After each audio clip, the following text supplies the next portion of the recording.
scientists really don't go out and just observe like that and then draw inferences. They don't just go out and look at stuff. Aristotle had a view of science that was largely observational.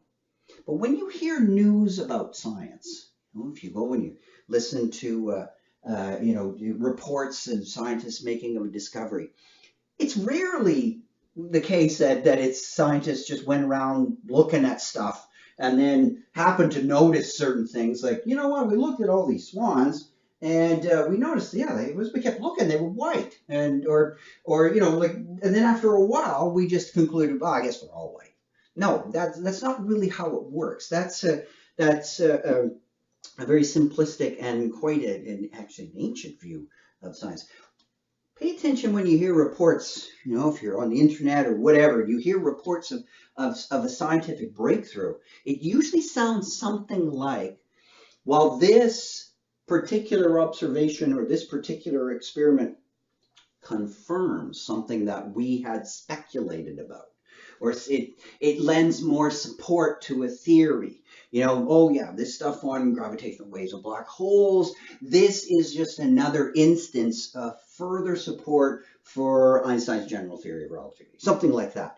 So it's not the case that it's this kind, it's rather this hypothesis testing model of induction.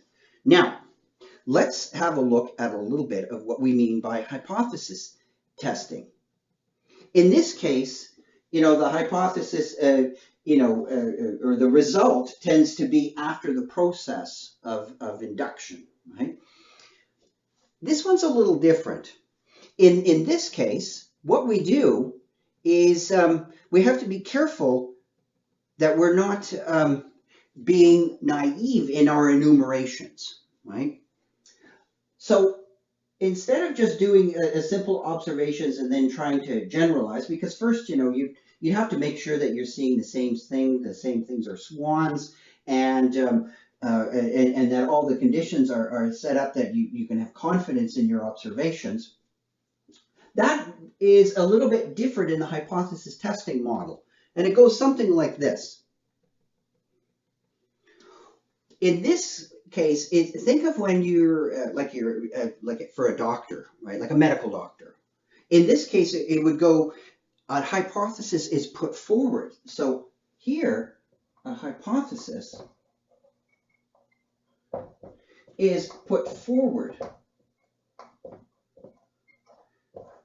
This is what you're going to do when you also write on these academic texts. Because remember, what we're interested in is getting better at writing academic works. When you're making arguments for interpretations of books or papers or whatever the case may be, you're largely going to be using this approach. And it goes something like this. Let's say you have a doctor and a patient comes into the doctor's office, and the patient has a variety of symptoms, right? So you have your Dr. D and your patient, we'll just use the letter P, and then you have symptoms, S1, S2, S3, and so on, all right? Usually what a doctor will suspect is that, okay, given those, they'll make a quick sort of inference and say, well, I suspect that what you have is, I don't know, maybe you have a cold. We'll call this, like an H1, hypothesis 1. And in that case, that the doctor will then infer inductively and say, yeah, based on these symptoms, S1, S2, S3, I think you have this, I'm going to make an inductive inference that you have a cold. Now, notice, it's entirely possible that on the basis that you have here, namely S1, S2, and S3, that it is true that those symptoms are, and it's false that you have a cold. You might have something else.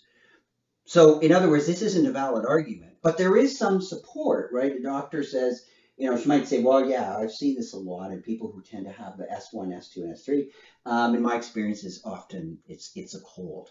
Okay, so it's not a valid argument, but it's a pretty good argument nonetheless, right? It's based on experience. So it's a hypothesis testing. Well, where's the testing involved?